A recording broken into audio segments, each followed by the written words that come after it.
గ్రంథములో నుండి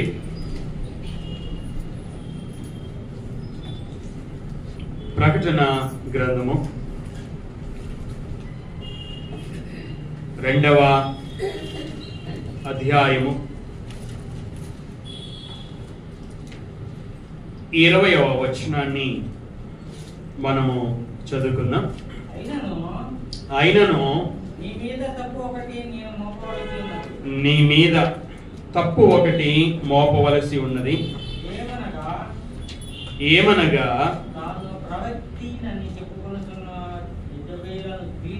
తాను ప్రవక్తినని చెప్పుకొనుచున్న యెజబెలను స్త్రీని నీ ఉండనిచ్చుచున్నావు. జారత్వము చేయుటకును విగ్రహములకు బలి ఇచ్చిన వాటిని తినుటకును అది నా దాసులకు బోధించుచు వారిని మోసపరచుచున్నది. గత ఆదివారము తుయతైరలో ఉన్నటువంటి సంఘమును ప్రారంభము చేశాం. ఈ తుయతైరలో ఉన్నటువంటి సంఘాన్ని గురించి కూడా యేసుక్రీస్తు వారు నేను ఎరుగుదును అని చెప్పాడు. వారి యొక్క క్రియలని, ప్రేమని, విశ్వాసమును, పరిచర్యని, సహనమును ఆయన ఎరుగుదును అని తెలియజేశాడు. కాబట్టి గత ఆదివారము తండ్రి అయినటువంటి దేవుడు మాత్రమే కాదు, ఆయన కుమారుడైనటువంటి యేసుక్రీస్తు కూడా సర్వజ్ఞాని అయి ఉన్నాడు అని మనం నేర్చుకున్నాం. ఆయన సర్వజ్ఞాని అయితే మనకేమిటి ప్రయోజనం అని ఆలోచన చేసినప్పుడు, ఆయన సర్వజ్ఞాని అయితే ఆ గుణము ద్వారా మనకు ఓదార్పు కలుగుతుందని, అంత మాత్రమే కాదు, ఆ గుణము ద్వారా మనకు హెచ్చరిక కలుగుతుంది అని కూడా మనం నేర్చుకున్నాం. యేసుక్రీస్తు వారు ఈ సంఘమును మెచ్చుకున్నాడు. మెచ్చుకోదగినటువంటి విషయాలు ఈ సంఘములో ఉన్నాయి. అలాగని చెప్పేసి ఈ సంఘము ఏ తప్పు లేనటువంటి సంఘమా అంటే కాదు. ఈ సంఘములో మారు మనస్సు పొందవలసినటువంటి క్రియలు కూడా ఉన్నాయి. ఈ సంఘములో తప్పు కూడా ఉన్నట్లుగా మనం చదువుకున్నటువంటి 20వ వచనంలో మనకి అర్థమవుతుంది. ఈ యొక్క సంఘం గురించి గత ఆదివారము మరొక ప్రాముఖ్యమైనటువంటి విషయాన్ని జ్ఞాపకము చేసుకున్నాం. రక్షణలో ఎదిగినటువంటి సంఘం. ఎందుకంటే వారి మొదటి క్రియల కన్నా కడపటి క్రియలో మరి ఎక్కువైనవి అని దేవుని వాక్యము చాలా స్పష్టముగా తెలియజేసింది. కాబట్టి మెచ్చుకోదగిన విషయాలున్న సంఘం, రక్షణలో ఎదిగినటువంటి సంఘం, అదేవిధంగా తప్పు కూడా ఉన్నటువంటి సంఘము. 20వ వచనాన్ని మరలా మనం చదువుకుందాం. యేసుక్రీస్తు వారు సంఘాన్ని మెచ్చుకున్నాడు కొన్ని విషయాలలో. అదేవిధంగా మెచ్చుకున్నటువంటి ఆయనే తప్పు కూడా మోపుతూ ఉంటున్నాడు. ఏమిటి? ఆయనను నీ మీద తప్పు ఒకటి నేను మోపవలసి ఉన్నది. ఏమనగా ఏమిటి ఆ తప్పు? ఏమనగా తాను ప్రవక్తినని చెప్పుకొనుచున్న యెజబెలు స్త్రీని నీవు ఉండనిచ్చుచున్నావో. ఈ సంఘము లో ఉన్నటువంటి తప్పు ఏమిటి అంటే తాను ప్రవక్తినని చెప్పుకొనుచున్నటువంటి యెజబెలను స్త్రీని ఉండడానికి, ఆ స్త్రీ ఉండడానికి అనుమతించింది సంఘం. ఇంతకు ఏం చేసింది ఈ స్త్రీ? ఉండనివ్వడము తప్పు అని యేసుక్రీస్తు వారు మాట్లాడుతున్నాడు. ఉండనివ్వడము ఎందుకు తప్పు? ఈ స్త్రీ ఏం చేసింది అని ఆ స్త్రీని ఉండనివ్వకూడదు అని మనము దేవుని వాక్యాన్ని పరిశీలన చేస్తే, అదే 20వ వచనంలో, జారత్వము చేయుటకును విగ్రహములకు బలి ఇచ్చిన వాటిని తినుటకును అది నా దాసులకు బోధించుచు వారిని మోసపరచుచున్నది. ఈ స్త్రీ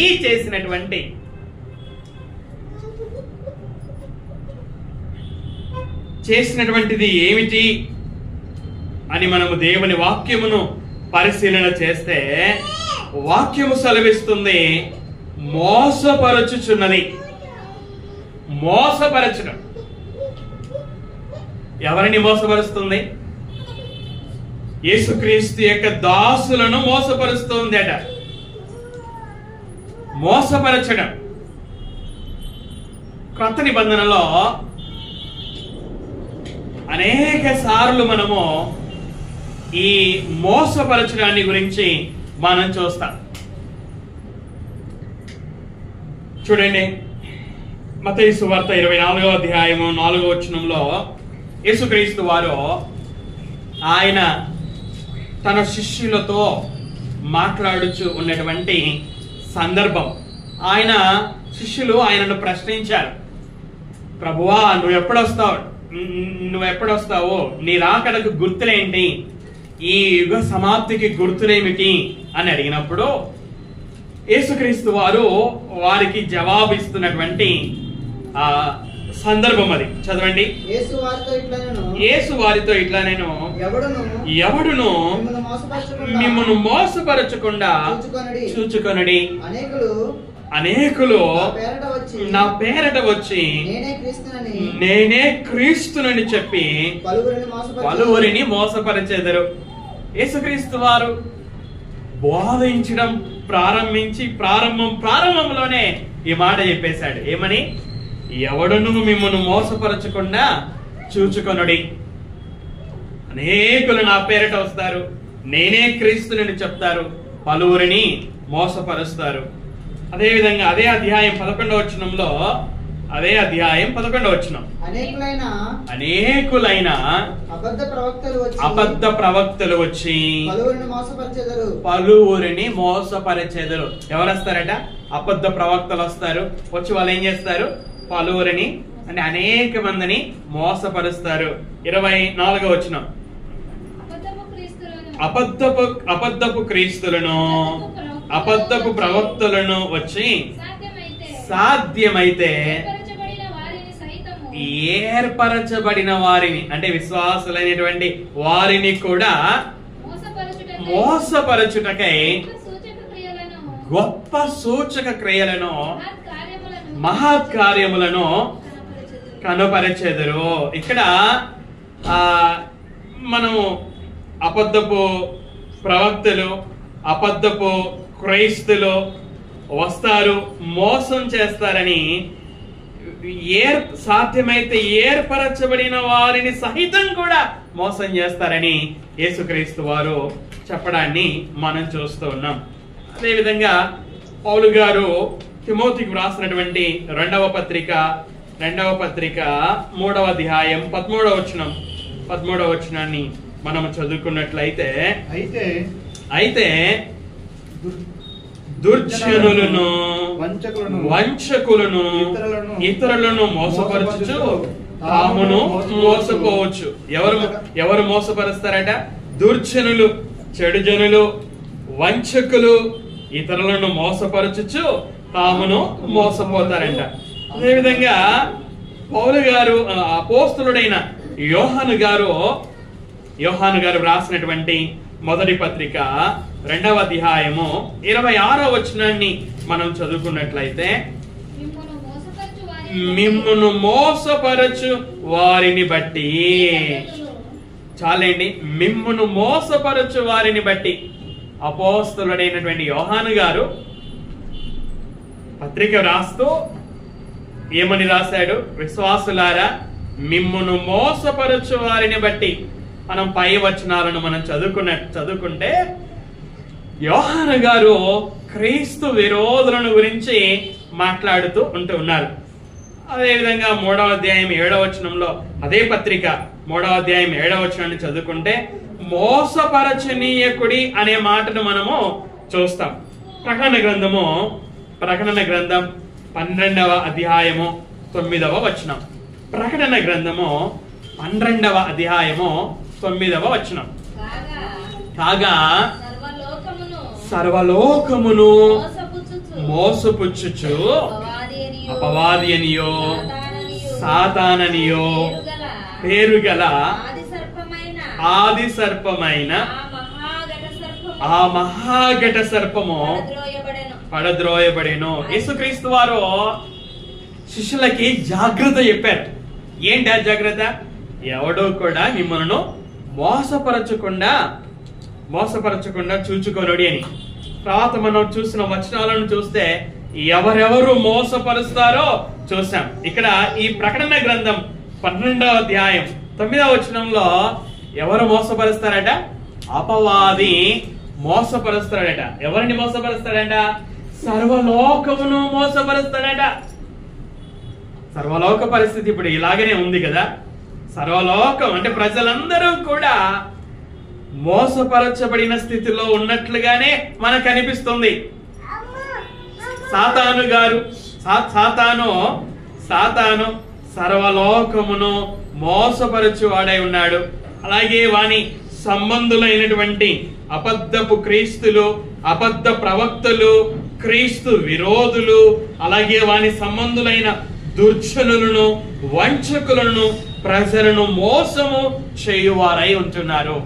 ఈ సంఘములో, తుయతైరా సంఘములో తాను ప్రవక్తినని చెప్పుకొనుచున్నటువంటి యెజబెలు అనే స్త్రీ ఆ సంఘములో ఉన్నటువంటి క్రీస్తు దాసులని మోసం చేస్తుంది. అపవాది వలె, అబద్ధపు క్రీస్తుల వలె, అబద్ధ ప్రవక్తల వలె, క్రీస్తు విరోధుల వలె, చెడు జనుల వలె, వంచకుల వలె మోసం చేస్తా ఉంది. ఎలా మోసం చేస్తా ఉంది? తన బోధ చేత మోసం చేస్తా ఉంది. ఏమిటి ఆమె బోధ? మన 2వ అధ్యాయం 20వ వచనంలో 20వ వచనంలో అది నా దాసులకు బోధించుచు, ఈ యెజబెల్ అనే స్త్రీ యేసుక్రీస్తు యొక్క దాసులను ఎలాగా మోసం చేస్తుంది అంటే తన బోధ ద్వారా. తాను ఏమని చెప్పుకుంటుంది? తాను ప్రవక్తినని చెప్పుకొనుచు ఉంది. ఆ విధంగా బోధిస్తూ యేసుక్రీస్తు యొక్క దాసులకి బోధిస్తూ ఆ బోధ ద్వారా వారిని మోసపరుస్తుంది. ఇంతకి ఏంటి ఆ బోధ? మోసపరుస్తున్నటువంటి బోధ ఏంటి? అక్కడే వ్రాయబడింది చూడండి. ఆ జారత్వము చేయుటకును. మొదటిది 2 విషయాలు. ఆ బోధలో 2 ప్రాముఖ్యమైనటువంటి విషయాలను మనం చూస్తున్నాం. మొదటిది జారత్వము చేయుటకును, రెండవది విగ్రహములకు బలి ఇచ్చిన వాటిని తినుటకును. అంటే ఈ యెజబెల్ అనే స్త్రీ యేసుక్రీస్తు యొక్క దాసులు జారత్వము చేయనట్లుగా బోధిస్తుంది. విగ్రహములకు బలి ఇచ్చిన వాటిని తిననట్లుగా బోధిస్తుంది. ఈ 2 కూడా దేవుని యొక్క మాటలకు వ్యతిరేకం. మొదటిది జారత్వాన్ని గురించి బైబిల్ మనకి ఏమని బోధిస్తుంది? చూడండి. 1వ కొరింథీ 6వ అధ్యాయము 18వ వచనం. 1వ కొరింథీ 6వ అధ్యాయము 18వ వచనం. జారత్వమునకు దూరముగా పారిపోవుడి. మనుష్యుడు చేయు ప్రతి పాపమును దేహమునకు వెలుపల ఉన్నది గాని జారత్వము చేయువాడు తన సొంత శరీరమునకు హానికరముగా పాపము చేయుచున్నాడు. ఇక్కడ పౌలు గారు సంఘానికి ఏమని రాశాడు? జారత్వమునకు దూరముగా పారిపోవుడి అని రాశాడు. జారత్వానికి దగ్గర ఉండండి అని రాయలేదు, దానికి దూరముగా పారిపోవుడి అని రాశాడు. పౌలు గారు తెస్సలోనిక సంఘానికి రాస్తూ ఏమని రాశాడంటే, ఆ సమస్త విధములైన కీడునకు దూరముగా ఉండుము అని రాశాడు. కాబట్టి దూరంగా ఉండుమని రాశాడు. ఎందుకంటే జారత్వానికి దూరంగా ఎందుకు పారిపోవాలట అంటే అక్కడే వివరణ ఇచ్చాడు పౌలు గారు. మనుష్యుడు చేయు ప్రతి పాపమును దేహమునకు వెలుపల ఉన్నది గాని జారత్వము చేయువాడు తన సొంత శరీరమునకు హానికరముగా పాపము చేయుచున్నాడు. కాబట్టి తన సొంత శరీరమునకు, ఏ శరీరమైతే పరిశుద్ధాత్మకు ఆలయమో, ఏ శరీరమైతే పరిశుద్ధాత్మక ఆలయం, ఆ ఆలయమైనటువంటి ఆ శరీరానికి హాని కలిగించే విధంగా పాపము చేస్తూ ఉన్నాడు. కాబట్టి జారత్వానికి దూరంగా పారిపోవాలి. ఈ సంఘములో జారత్వము చేసినటువంటి ఒక సభ్యుడు ఉన్నట్లుగా ఆ సభ్యుడిని వెలివేయమని పౌలు గారు ఆ సంఘానికి హెచ్చరించినట్లుగా మనం 5వ అధ్యాయంలో మనం చూస్తాం. 6వ అధ్యాయంలో మనం చదువుకున్నట్లయితే 6వ అధ్యాయం 9వ వచనంలో అన్యాయస్తులు దేవుని రాజ్యమునకు వారసులు కానేరని మీకు తెలియదా? మోసపోకుడి, జారులైనను విగ్రహారాధకులైనను వ్యభిచారులైనను ఆడంగితనము గలవారైనను పురుష సంయోగులైనను దొంగలైనను లోబులైనను త్రాగుబోతులైనను దూషకులైనను దోచుకొని వారైనను దేవుని రాజ్యమునకు వారసులు కానేరరు. ప్రత్యేకంగా జారులు, ఇక్కడ జారత్వం గురించి మనం చూస్తూ ఉన్నాం. జారులు దేవుని రాజ్యానికి వారసులు కానేరరు అని దేవుడు తన మాటలలో వ్రాయించాడు. ఇంకా మనము అపోస్తలుల కార్యములు 15వ అధ్యాయాన్ని మనము చదువుకున్నట్లయితే, అపోస్తలుల కార్యములు 15వ అధ్యాయము 19 మరియు 20 వచనాలను మనం చదువుకుందాం. కాబట్టి అన్యజనులలో నుండి దేవుని వైపు తిరుగుచున్న వారిని మనము కష్టపెట్టక విగ్రహ సంబంధమైన అపవిత్రతను, జారత్వమును, గొంతు పిసికి చంపిన దానిని, రక్తమును విసర్జించుటకు వారికి పత్రిక వ్రాసి పంపవలెనని నా అభిప్రాయము. ఇక్కడ విశ్వసించినటువంటి వారు ఏవేవి విసర్జించాలి అట? విగ్రహ సంబంధమైన అపవిత్రతను, జారత్వము. మనము ప్రకటన గ్రంథం 2వ అధ్యాయము 20వ వచనంలో చూసినటువంటి ఈ రెండు విషయాలను మనం ఇక్కడ చూస్తున్నాం. ఇక్కడ సందర్భం ఏమిటి అంటే, ఇక్కడ యూదయ నుండి కొంతమంది వచ్చి మీరు మోసే నియమించిన ఆచారము చొప్పున సున్నతి పొందితేనే గాని రక్షణ పొందలేరని సహోదరులకు బోధించారు. అప్పుడు పౌలు గారు, బర్నబా గారు అక్కడే ఉన్నారు. ఆ పౌలు బర్నబాలు మీరు బోధించినటువంటి బోధ తప్పు, వీరు మోసే నియమించిన ఆచారము చొప్పున సున్నతి పొందాల్సినటువంటి అవసరమేమీ లేదు అని ఈ పౌలు బర్నబాలు వారితో వాదించారు. ఆ సమస్య పరిష్కారం కాలేదు. కాబట్టి వాళ్ళు ఏం చేశారంటే, యెరూషలేములో అపోస్తలులు ఉన్నారు, సంఘ పెద్దలు ఉన్నారు, కాబట్టి మనం అక్కడికి వెళ్దామని అక్కడికి వెళ్ళారు. అక్కడికి వెళ్ళిన తర్వాత వారందరూ కూడా కూర్చొని మాట్లాడుకున్న తర్వాత ఆ యొక్క సభలో, యెరూషలేము సభలో ఈ తీర్మానం చేశారు. ఏమిటి ఈ తీర్మానం అంటే, అన్యజనులు, ఇశ్రాయేలీయులు కానిటువంటి వారు సువార్త విని వాళ్ళు విశ్వసించారు. అయితే వారు ఈ విషయాలను మాత్రం విసర్జించినట్లుగా వారికి మనము చెబుదాము అని తీర్మానం చేసినటువంటి విషయాలను మనం చదువుకున్నాం. పత్రిక వ్రాసి పంపాలని అనుకున్నారు. అక్కడ ఆ పత్రికలో ఏం రాశారంటే విగ్రహ సంబంధమైన అపవిత్రతను, అలాగే జారత్వమును, ఇంకా కొన్ని విషయాలు రాశాడు. కానీ మనకు కావలసిన ఆ విగ్రహ సంబంధమైన అపవిత్రత, జారత్వం, వీటిని విడిచిపెట్టాలి అని వ్రాయడాన్ని మనము చూస్తూ ఉంటున్నాం. అదే విధంగా పౌలు గారు కొరింథీయులకు రాసినటువంటి మొదటి పత్రిక 10వ అధ్యాయము 8వ వచనాన్ని మనము చదువుకుందాం. పౌలు మరియు వారి వలె మనము వ్యభిచరింపక ఉందము. వారిలో కొందరు వ్యభిచరించినందున ఒక్క దినముననే 23,000 మంది కూలిరి. పౌలు గారు ఇశ్రాయేలీలను గురించి జ్ఞాపకం చేస్తా ఉన్నాడు. ఏమని జ్ఞాపకం చేస్తున్నాడు? పాత నిబంధనలో ఇశ్రాయేలీలో వ్యభిచరించిన కారణం చేతనే ఒక్క దినముననే 23,000 మంది కూలిరి అని రాశాడు. ఇంతకెందుకు రాశాడు?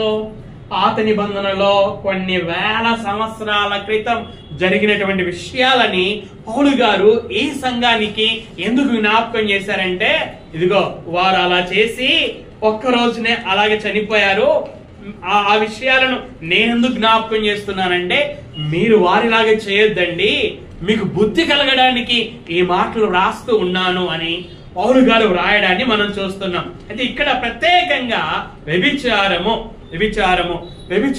చేయకూడదు అని పౌలు గారు ఈ సంఘానికి వ్రాస్తూ ఉంటున్నాడు. ఇలాగ మనం బైబిల్లో చూస్తే ఇంకొక వచనాన్ని మనం చూద్దాం. పౌలు గారు తెస్సలోనీయులకు రాసినటువంటి మొదటి పత్రిక 4వ అధ్యాయము 3వ వచనం. పౌలు గారు తెస్సలోనీయులకు రాసినటువంటి మొదటి పత్రిక 4వ అధ్యాయం 3వ వచనం.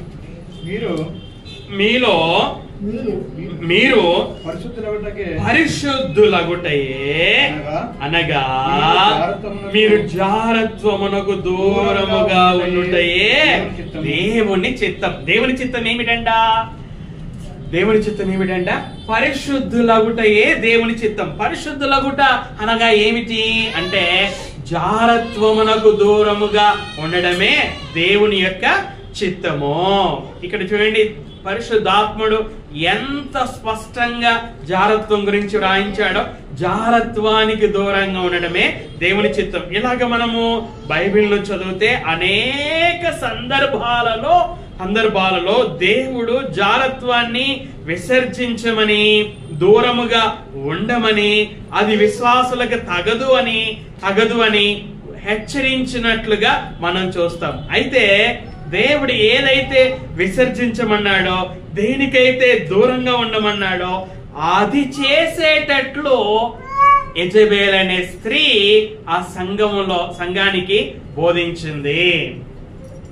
దేవునికి వ్యతిరేకమైనటువంటి దానిని యెజబెల్ అనే స్త్రీ యేసుక్రీస్తు యొక్క దాసులకి బోధించింది. అది బోధించినప్పుడు ఇది ప్రాముఖ్యమైనటువంటి మొదటి విషయం. రెండవది కూడా విగ్రహములకు బలి ఇచ్చిన వాటిని తినునట్లుగా బోధించింది. ఇంతవరకు మనము అపోస్తలుల కార్యములు 15వ అధ్యాయం 19-20 వచనంలో మనం చూసాం. అక్కడ విగ్రహ సంబంధమైనటువంటి అపవిత్రతని విశ్వాసులైనటువంటి వారు విసర్జించాలి అనే విషయాన్ని మనం చదువుకున్నాం. కాబట్టి విగ్రహ సంబంధమైనటువంటి అపవిత్రత, అలాగే జారత్వానికి సంబంధించినటువంటి అపవిత్రత, ఈ రెండూ కూడా దేవునికి వ్యతిరేకమే.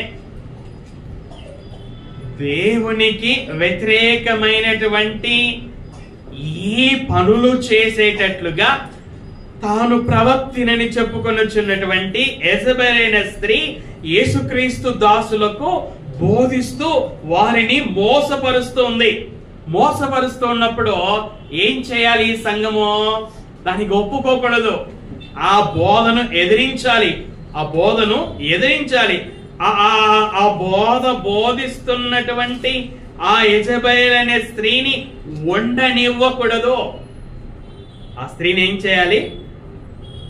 ఉండనివ్వకూడదు. కానీ ఈ సంఘము చేసినటువంటి తప్పు ఏమిటి అంటే, ఆ యేసుక్రీస్తు యొక్క దాసులను తన బోధ చేత మోసపరుస్తూ ఉన్నప్పటికీ ఈ సంఘము ఆ స్త్రీని సంఘము ఉండనిచ్చింది.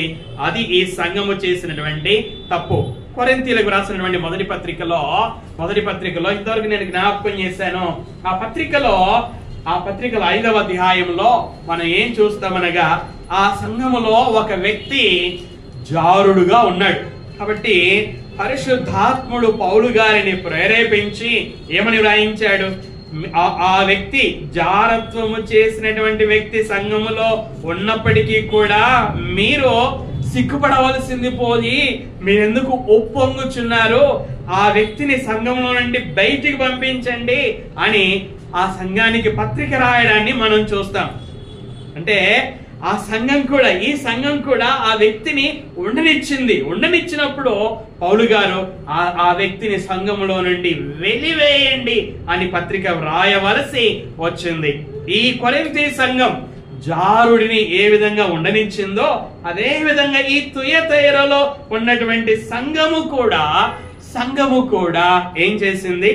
ఈ తాను ప్రవక్తినని చెప్పుకొనుచు తన బోధ చేత యేసుక్రీస్తు దాసులను మోసపరుచుచున్నటువంటి యెజబెల్ అనే స్త్రీని ఉండనిచ్చింది. ఇది ఈ సంఘము చేసినటువంటి తప్పు.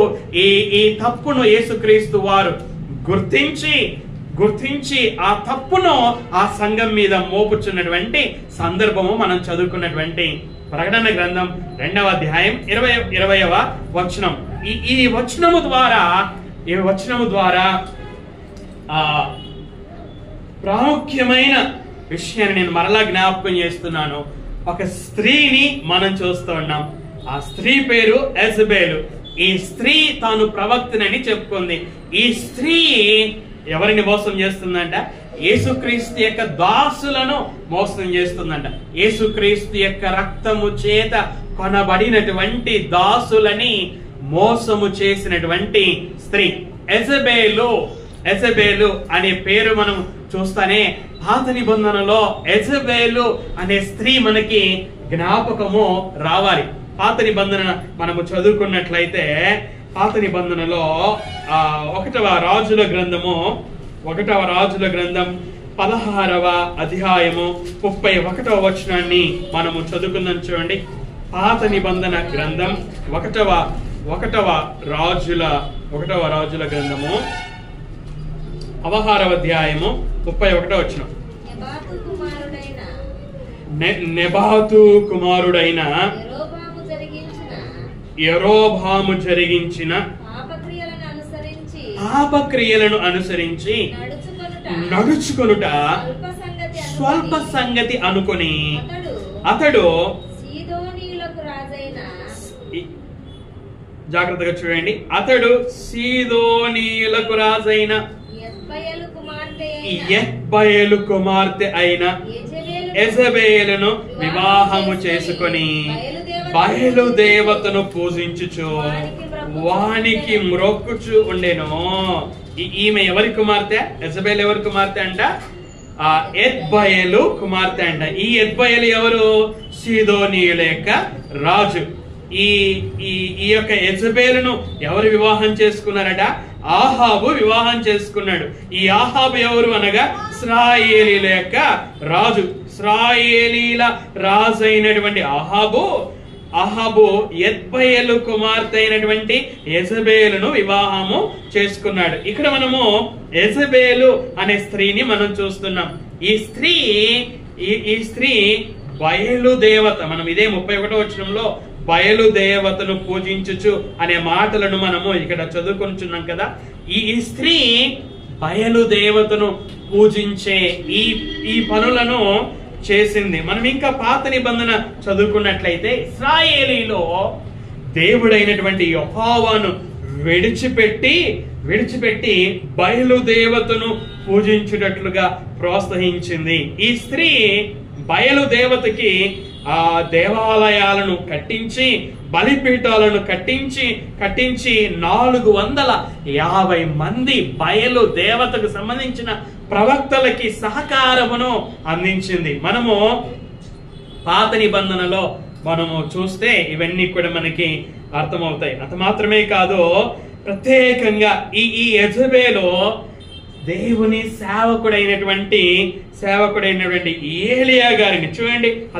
అదే పుస్తకము 19వ అధ్యాయము 2వ వచనంలో ఈ స్త్రీ ప్రవక్త అయినటువంటి ఏలియాను హింసించినట్లుగా, చంపుతానని బెదిరించినట్లుగా మనం చూస్తాం. చూడండి 2వ వచనం. యెజబెలు ఒక దూత చేత ఏలియాకు ఈ వర్తమానము పంపించెను. ఏమిటి వర్తమానము? రేపు ఈ వేళకు నేను నీ ప్రాణమును వారిలో, అంటే బయలుదేవతకు సంబంధించిన ప్రవక్తలలో ఒకని ప్రాణము వలె చెయ్యని ఎడల దేవుడు నాకు గొప్ప అపాయము కలగజేయును గాక. ఇక్కడ దేవుని సేవకుడైనటువంటి ఏలియాను బెదిరిస్తున్నట్టు, నేను నిన్ను చంపేస్తాను అని బెదిరించినట్లుగా మనం చూస్తాం. ఏలియా గారు విన్నారు. ఏలియా గారు కూడా భయపడ్డారు. దేవునికి కూడా ప్రార్థన చేశారు, దేవా నేనే గొప్పవాణ్ణి కాదు, నా ప్రాణాన్ని తీసేసేయ్ అని ప్రార్థన చేసినట్లుగా ఈ అధ్యాయంలో మనం చూస్తాం. ఇది ఏమైనా పాత నిబంధనలో ఉన్నటువంటి యెజబెలు అనే స్త్రీ దేవునికి వ్యతిరేకమైనటువంటి కార్యాలను చేసింది.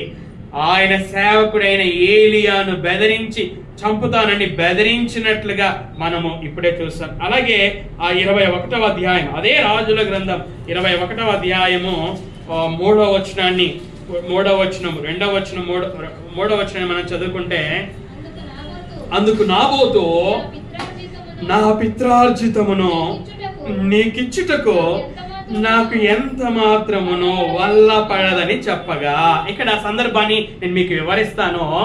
ఈ ఆహాబు నగరు ప్రక్కన ఈ నాబోతు గారికి ఒక ద్రాక్ష తోట ఉంటది. కాబట్టి రాజు ఏం చేస్తాడంటే నాబోతుని పిలిచి, నాబోతు, నా నగరు పక్కనే నీ ద్రాక్ష తోట ఉంది, కాబట్టి నీ ద్రాక్ష తోట నాకు కావాలి, నీకు ఇంకొక స్థలంలో ఇస్తాను, లేకపోతే నీకు డబ్బు కావాలని డబ్బు ఇస్తాను, నీ ద్రాక్ష తోట నాకు కావాలి అని ఆహాబు గారు నాబోతు గారిని అడుగుతారు. అప్పుడు నాబోతు ఏమని చెప్తాడంటే, రాజా, ఇది నా పిత్రార్జితం, నా పిత్రార్జితము, కాబట్టి నీకు ఇవ్వడానికి నాకు ఎంత మాత్రము కూడా వల్లపడదు అని చెప్తాడు. వల్లపడదని చెప్తే ఆహాబు ఏం చేస్తాడు మనం కింద చదువుకుంటే, ఈ ఆహాబు మూతి ముడుచుకొనిన వాడై కోపముతో తన నగరునకు పోయి మంచం మీద పరుండి ఎవరితోనూ మాట్లాడక భోజనము చేయక ఉండెను. అప్పుడు భార్య వస్తుంది. భార్య వచ్చి, ఏంటి ఇలా ఉన్నావు, భోజనం చేయడం లేదు, మూతి ముడుచుకొని ఉన్నావు ఏంటి అంటే, ఇలాగా నేను నాబోతు ద్రాక్ష తోటను అడిగాను, కానీ నాబోతు ఇవ్వను అని చెప్పాడు, అంతే, ఇంతదానికే అలాగా అని చెప్పేసి ఒక సలహా ఇవ్వడము, చివరికి నాబోతును చంపించడం మనం చూస్తాం. ఇక్కడ నాబోతును చంపించేటట్లుగా ఈ ప్రణాళిక వేసింది యెజబెల్ అనే స్త్రీ. సేవకుడైనటువంటి ఏలియాను చంపేస్తారని బెదిరించింది ఈ యెజబెల్ అనే స్త్రీయే. నాబోతును చంపించింది ఈ యెజబెల్ అనే స్త్రీయే. దేవునికి వ్యతిరేకమైన కార్యాలను చేసింది ఈ యెజబెల్ అనే స్త్రీయే. పాత నిబంధన గ్రంథంలో అదే, అంటే ఈ యెజబెలు అంటే చెడిపోయిన జీవితానికి పేరు, అంతే. యెజబెలు అంటే, యెజబెలు దేనికి ప్రసిద్ధిగాంచింది అంటే చెడిపోయిన జీవితానికి ప్రసిద్ధిగాంచింది. పాత నిబంధనలో యెజబెల్ అనే స్త్రీ ఏ విధంగా దేవుని పిల్లలకి కీడు చేసిందో, అదే విధంగా ప్రకటన గ్రంథంలో ఉన్నటువంటి యెజబెల్ అనే స్త్రీ కూడా క్రీస్తు దాసులను మోసపరిచినట్లుగా మనం చదువుకున్నాము. తుయతైరలో ఉన్నటువంటి సంఘాన్ని గురించి మనం చూస్తున్నాం. అయితే ఇదే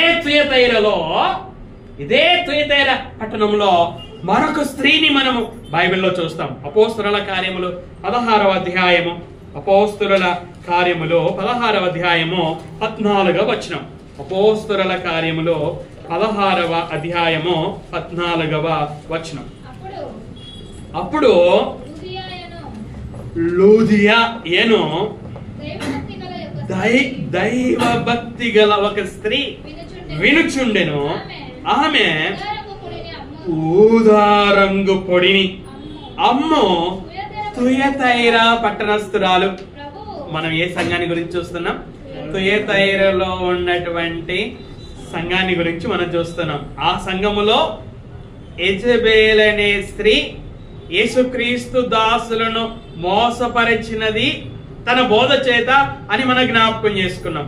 పాత నిబంధనలో ఉన్నటువంటి యెజబెల్ అనే స్త్రీ యేసుక్రీస్తు దేవునికి వ్యతిరేకంగా ఏ విధంగా కార్యాలు చేసినదో జ్ఞాపకం చేసుకున్నాం.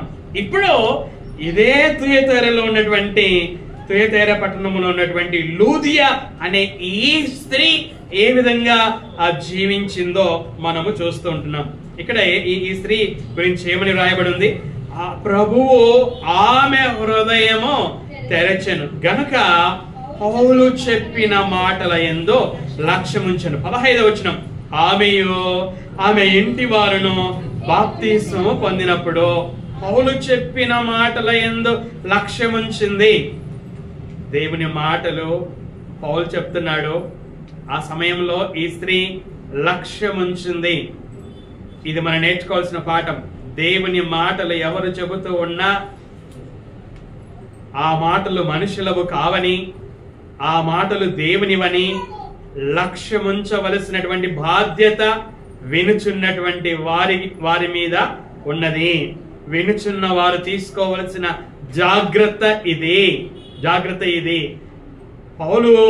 పౌలు నదీ తీరం, అది నదీ తీరంలో వారు స్త్రీలు కూడుకున్నారు. పౌలుతో పాటు లూకా గారు అలాగే శీల వారందరూ కూడా అక్కడ నదీ తీరమున ప్రార్థన జరుగుతుందేమో అనుకొని వాళ్ళు అక్కడికి వచ్చారు. అక్కడ ఉన్న స్త్రీలతో మాట్లాడుతున్న సందర్భంలో పౌలు చెప్పిన మాటలైంది లక్ష్యముంచిన తర్వాత ఏం చేశారు? అక్కడ ఏమని రాయబడి ఉంది? 15వ వచనంలో ఆమె ఇంటి వారు బాప్తిస్మము తీసుకున్నారు. ఆమె ఇంటి వారు బాప్తిస్మం తీసుకున్నారు. తీసుకున్న తర్వాత ఏమంటుంది? ఆమె ఇంటి వారును బాప్తిస్మము పొందినప్పుడు ఆమె వారితో మాట్లాడుతుంది. పౌలు లూకా శీలలతో మాట్లాడుతుంది. ఏమని మాట్లాడుతుంది? నేను ప్రభు నందు విశ్వాసము గలదానని మీరు ఎంచితే నా ఇంటికి వచ్చి ఉండుడని వేడుకొని మమ్మును బలవంతం చేసెను. ఈ లూదియా అనే స్త్రీ క్రీస్తు దాసులైనటువంటి పౌలు గారిని, లూకా గారిని మరియు శీలలను బలవంతం చేసింది. దేనికి బలవంతం చేసింది? ఆమె ఇంటికి రావాలి అని, ఆమె ఇంటికి వచ్చి ఆయన దేవుని సేవకులు ఉండు విషయంలో బలవంతం చేసింది. పౌలు, లూకా, శీల అనే యేసుక్రీస్తు దాసులకి సహకరించి ఈ లూదియా, ఈ తేడా చూడండి. తుయతైరలో ఇద్దరు తుయతైర పట్టణస్థులే. యెజబెల్ అనే స్త్రీ యేసుక్రీస్తు దాసులను తన బోధ చేత మోసపరిచింది.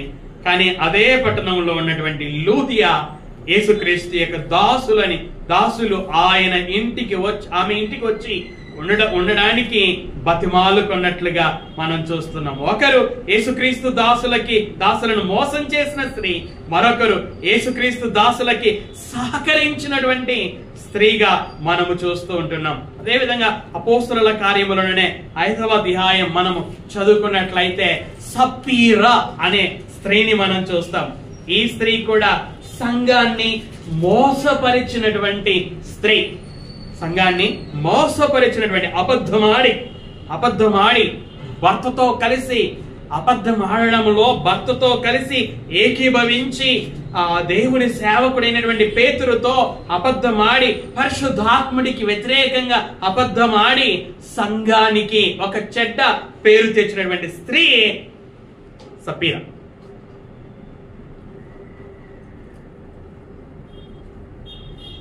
అలాగే మనము స్త్రీ గురించి మనం చూసినట్లయితే ప్రిస్కిల్లను మనం చూస్తాం. అకులా భార్య అయినటువంటి ప్రిస్కిల్లా సంఘానికి క్షేమమును తీసుకొని వచ్చినటువంటి స్త్రీ ప్రిస్కిల్లా. తన భర్తతో కలిసి సేవకుడైన పౌలు గారిని తన ఇంటిలో చేర్చుకున్న స్త్రీ, దేవుని పని కోసమై తన భర్తతో కలిసి ప్రయాణం చేసినటువంటి స్త్రీ, తన భర్తతో కలిసి ప్రార్థనకు కూడుకున్నటువంటి స్త్రీ, తన భర్తతో కలిసి దేవుని మాటలని ధ్యానించినటువంటి స్త్రీ, తన భర్తలాగానే తాను కూడా దేవుని మార్గాన్ని పూర్తిగా తెలిసినటువంటి స్త్రీ, తన భర్తతో కలిసి అపోల్లోను తన ఇంటికి చేర్చుకొని దేవుని మార్గాన్ని పూర్తిగా అపోల్లోకి బోధించినటువంటి స్త్రీ ఈ ప్రిస్కిల్లా. భర్తతో కలిసి సేవకుడైన పౌలు కోసం తన ప్రాణం ఇవ్వడానికి తెగించినటువంటి స్త్రీ ఈ ప్రిస్కిల్లా. భర్తతో కలిసి తన ఇంట్లో సంఘము కూడుకునే విధంగా సహకరించినటువంటి స్త్రీ ప్రిస్కిల్లా. తుయతైర సంఘములో ఉన్నటువంటి స్త్రీ యెజబెల్ అనే స్త్రీని మనము చూస్తూ ఉన్నాం. ఆ సంఘం ఆ స్త్రీని, యేసుక్రీస్తు దాసులను తన బోధ చేత మోసపరుస్తున్న స్త్రీని ఉండనిచ్చారు. అదే ఆ సంఘము చేసినటువంటి తప్పు. ఈ సమయంలో మనం కొంతమంది స్త్రీలని జ్ఞాపకం చేసుకున్నాం. పాత నిబంధనలో ఉన్న యెజబెల్ అనే స్త్రీని జ్ఞాపకం చేసుకున్నాం. తుయతైర సంఘంలో ఉన్నటువంటి యెజబెల్ అనే స్త్రీని జ్ఞాపకం చేసుకున్నాం. అపోస్తలుల కార్యంలో ఉన్నటువంటి అననీయ భార్య అయినటువంటి సపీరాను జ్ఞాపకం చేసుకున్నాం. అకులా భార్య అయినటువంటి ప్రిస్కిల్లాని జ్ఞాపకం చేసుకున్నాం. అలాగే లూదియాని జ్ఞాపకం చేసుకున్నాం. వీరి ద్వారా మనం నేర్చుకోవాల్సినటువంటి పాఠాలు ఏమిటి అనగా, మన జీవితం ఏ విధంగా ఉంది, సంఘాన్ని మోసపరిచే విధంగా, సంఘానికి కీడు కలిగించే విధంగా మన జీవితం ఉందా? యెజబెల్ అనే స్త్రీ సంఘాన్ని మోసపరిచింది. సపీరా సంఘాన్ని మోసపరిచింది. యెజబెలు లాగా, సపీరా లాగా యేసుక్రీస్తు రక్తముతో కొనబడినటువంటి సంఘాన్ని మోసపరిచేదిగా మన జీవితం ఉందా? సంఘానికి కీడు కలిగించే విధంగా, సంఘానికి చెడ్డ పేరు తెచ్చే విధంగా మన ప్రవర్తన ద్వారా సంఘానికి చెడ్డ పేరు తెచ్చే విధంగా మన జీవితం ఉందా? మనలను మనం పరీక్షించుకుందాం. పౌలు గారు రాశారు, మీరు భోజనము చేసినను, పానము చేసినను, మీరేమి చేసినను, ఎలా చేయమన్నాడు? మీరేం చేసిననో ఏం చేయమన్నాడు? సమస్తమును దేవుని మహిమ కొరకు చేయమన్నాడు. కాబట్టి విశ్వాసులమైనటువంటి మనం ఏం చేసినా, సంఘంగా కూడుకున్నా, ప్రార్థన చేసిన, పాట పాడిన, వాక్యం చెప్పిన, తుదులు చెల్లించిన, కానుకలు వేసిన, రొట్టె ద్రాక్షరసంలో పాలు పంపులు పొందిన, సువార్త ప్రకటించిన, మనము సంఘంగా కూడుకొని కొంత సమయం ఇక్కడ ఉన్న, మనం ఏం చేసినా మన జీవితంలో చేసే ప్రతి పని ద్వారా ఎవరికి మహిమ కలగాలి? దేవునికి మహిమ కలగాలి. అలా కలగాలి. కానీ అలాగా కలగకుండా మన జీవితము మోసపరిచేదిగా, కీడు కలగజేసేదిగా, చెడ్డ పేరు తీసుకొని వచ్చేదిగా మన జీవితము ఉండకూడదు. అలా ఉన్నట్లయితే మనం కూడా ఈ సంఘములాగా ఆ విషయాలలో మారు మనసు పొందవలసినటువంటి వారమై ఉంటున్నాం. లూదియా యేసుక్రీస్తు దాసులకు సహాయం చేసినటువంటి స్త్రీ. ప్రిస్కిల్లా ప్రాణం పెట్టడానికి తెగించినటువంటి స్త్రీ. సంఘానికి మేలు చేసినటువంటి వారు వీరు. సంఘానికి క్షేమము కలగజేసినటువంటి వారు వీరు. సంఘం కొరకు ప్రయాసపడినటువంటి వారు వీరు. కాబట్టి ఈ సమయంలో మనమందరం కూడా మనల్ని మనం జ్ఞాపకం చేసుకుందాం. మనం సంఘంగా కూడుకున్నప్పుడు మన ప్రవర్తన ద్వారా సంఘానికి కీడు కలుగుతుందా లేక మేలు కలుగుతుందా? మన ప్రవర్తన ద్వారా సంఘము క్షేమాభివృద్ధి చెందుతుందా లేక సంఘము క్షీణిస్తూ ఉందా? మన ప్రవర్తన ఎలా ఉంది? దేవుడు పరిశుద్ధాత్ముడి ద్వారా మనకు వరాలను ఇచ్చింది. ఆ వరాలను ఉపయోగించి సంఘానికి క్షేమము తీసుకురావడానికి. అది ఏ వరమైనా సరే ఇవ్వబడినది. ఎందుకు అంటే సంఘము క్షేమాభివృద్ధి చెందడానికి. కాబట్టి దేవుడు పరిశుద్ధాత్ముడి ద్వారా ఇచ్చినటువంటి వరాలతో సంఘానికి క్షేమాన్ని తీసుకొని రావలసినటువంటి మనము అది చేయకుండా సంఘానికి కీడు కలిగించే విధంగా, సంఘానికి చెడ్డ పేరు తెచ్చే విధంగా